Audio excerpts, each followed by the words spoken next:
헤어진 시기에 따라 재회 방법은 다 다르게 적용해야 돼요.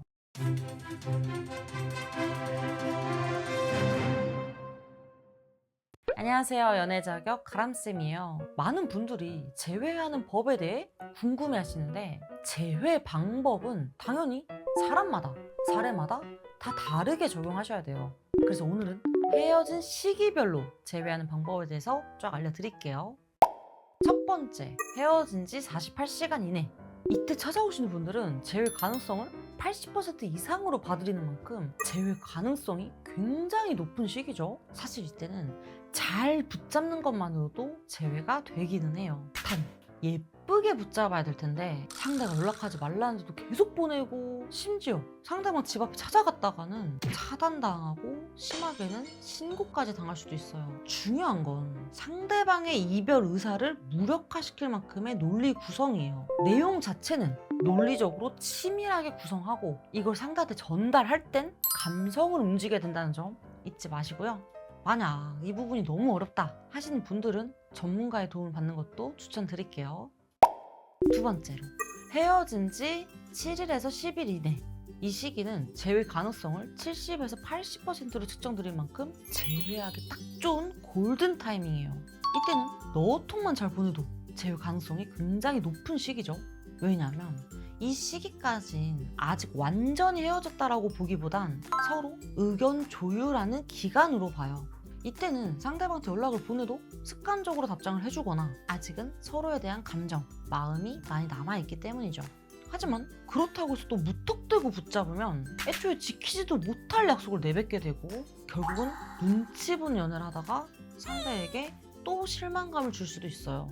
자, 그럼 이때 어떻게 해야 되느냐? 자꾸 재회하고 싶다는 내 의사만 표출할 게 아니라 상대방의 입장에서 상대방의 마음부터 알아주고, 상대방이 딱 봤을 때 즉각적으로 피부에 와닿는 그 정도의 변화는 빠르게 어필해줘야 돼요. 더불어 내가 이번 경험을 통해서 어떤 걸 깨달았는지, 그래서 어떤 노력을 하고 어떻게 변할 것인지까지를 1차적으로 어필한 후에 상대로 하여금 어떤 기대 심리를 불러일으키는 게 중요합니다. 이렇게 말해봤자 처음에 상대는 어디 한번 해보든가 하면서 안 믿는 마음일 거예요. 하지만 상대방이 이런 태도에 주눅이 들기보단 나를 위해, 그리고 행복한 연애를 위해서 실제 실천이 필요해요. 이 부분이 핵심인데, 우린 자꾸 알맹이 없는 연락만 상대에게 보내고 있는 건 아닐까요? 이 정도는 해야 상대도 와, 그래도 이 사람이 이렇게까지 생각하고 말할 줄 아는 사람이네 하면서 감화하고 감동될 텐데, 우리는 자꾸 나랑 다시 만나자고 감정적으로만 말하죠. 이때 상대방의 마음은 더 멀어지게 되고요. 여전히 나에 대해서 알아주는 내용이 아니라 자기가 원하는 내용만 말하니까. 이런 분들 계시죠?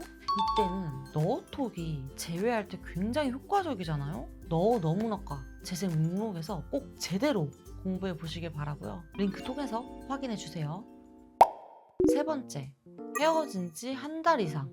이때도 너톡은 굉장히 효과적이에요. 하지만 눈에서 멀어지면 마음에서도 멀어지는 법. 그렇기 때문에 이 시기까지 시간이 지났다면 좀 더 확실한 변화를 어필하셔야 돼요. 최소 내가 어떤 걸 깨달아서 어떤 걸 노력했더니 어떻게 변했다. 그러므로 너 입장에서 봤을 땐 이젠 대화가 너무 잘 통해 보일 것이다. 이런 내용을 전해야 돼요.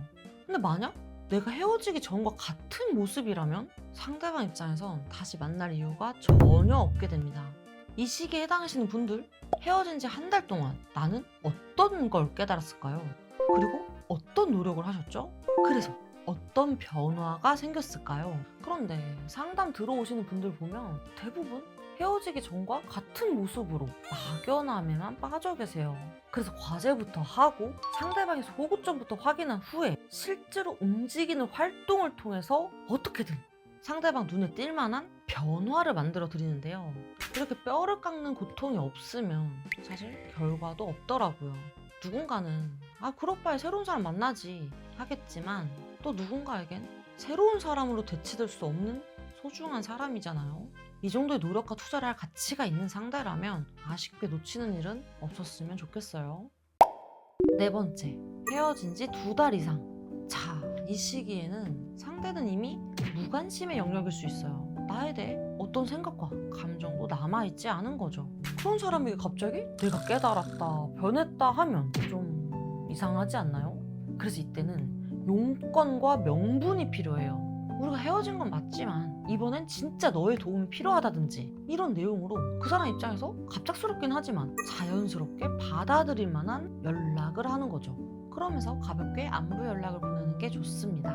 또 연락 보내기 전에 프사나 인스타를 통해서 이미 변화가 다 끝난 내 모습을 걸어두는 것도 어필이 되겠죠. 5번째, 헤어진 지 6개월 이상. 이렇게 너무 시기가 많이 지나가 버리면 최악의 경우 상대는 나를 기억조차 못하기도 해요. 뭐 짧게 만났든가 이런 경우엔 말이죠. 이제 와서 내가 뭘 변했다, 깨달았다 하더라도 이미 기억이 희미해져서 그냥 뜬금없기 때문에 이때는 아예 새로운 사람을 만나는 듯한 환경을 세팅해주는 게 좋아요. 왜 인터넷 소설?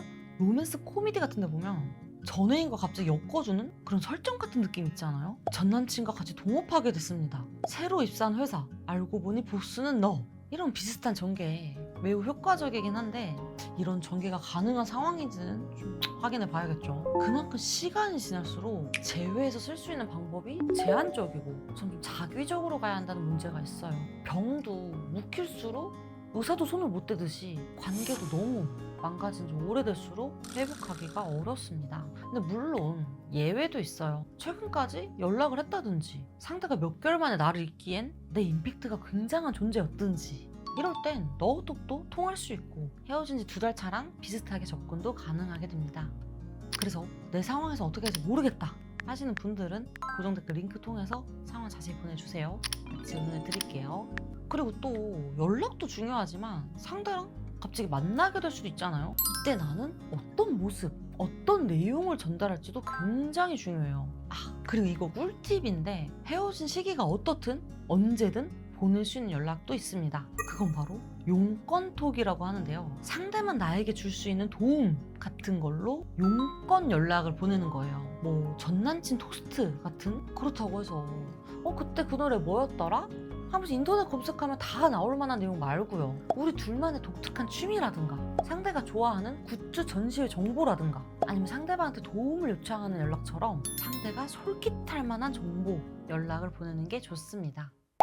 자, 오늘 이렇게 헤어진 시기별로 꼬시는 법 쫙 알려드렸는데 도움 많이 되셨을까요? 그렇다면 구독, 좋아요, 댓글, 알람 설정까지 잊지 마시고요. 여러분들의 행복한 연애와 결혼 생활을 진심으로 응원합니다. 다음에 또 뵐게요. 안녕.